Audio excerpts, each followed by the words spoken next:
The 2017 Suzuki Swift has a new look and a new platform, and since its launch a few months ago, I've been keen to check out the popular mini hatch.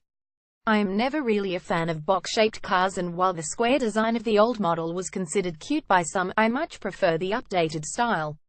The straight sides are replaced by a wider rear end, and the front has also been reworked, sporting an open-mouth grille, bringing it more in line with its contemporaries. But to get a good handle on a model range, it's best to start at the bottom. First up was the entry-level Suzuki Swift GL manual hatch, a 5-door, 4-cylinder, 1.2-litre runabout with a 5-speed gearbox. On paper this seems reasonable for this level and size of car, and you'd be right, or until you get onto the road. The drive aspect was the letdown, to say the least. Steering is loose and vague, which is not uncommon at this grade and does make it easy to maneuver, but the hatch was hard to control while cruising at speed. It had trouble holding its line and needed constant readjustment in fear of swinging off into the next lane. The rest of the controls are also slack, with a floppy gear shifter lacking precision and quite a high friction point on the spongy clutch pedal. There is fair acceleration from the small engine with no load, but at 66 kilowatts 120 newton meters, no real power for anything steeper.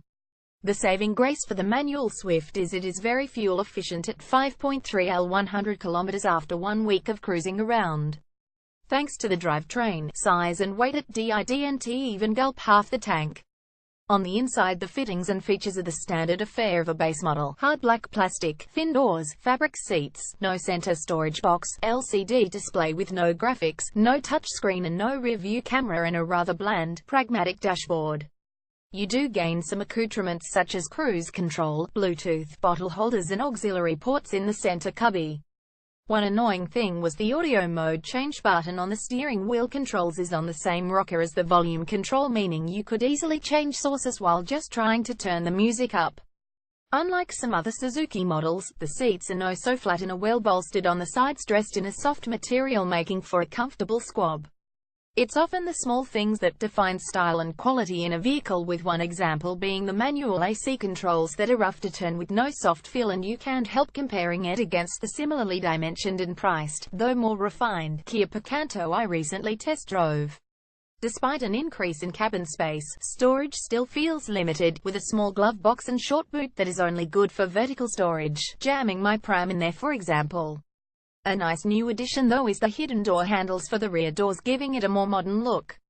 But for a starting price of $15,990, it sounds like a couple of grand too much, taking into account the limited features and the unlineable drive. Keep your eyes peeled for our review of the Suzuki Swift GLX and see if it fares any better. Nuts and bolts: 2017 Suzuki Swift GL engine, 1.2L petrol, producing 66 kilowatts 120 newton meters, transmission 5-speed manual, warranty 3-year 100,000 kilometers, safety not yet tested, origin Japan, price from $15,990. Suzuki review: Suzuki Swift.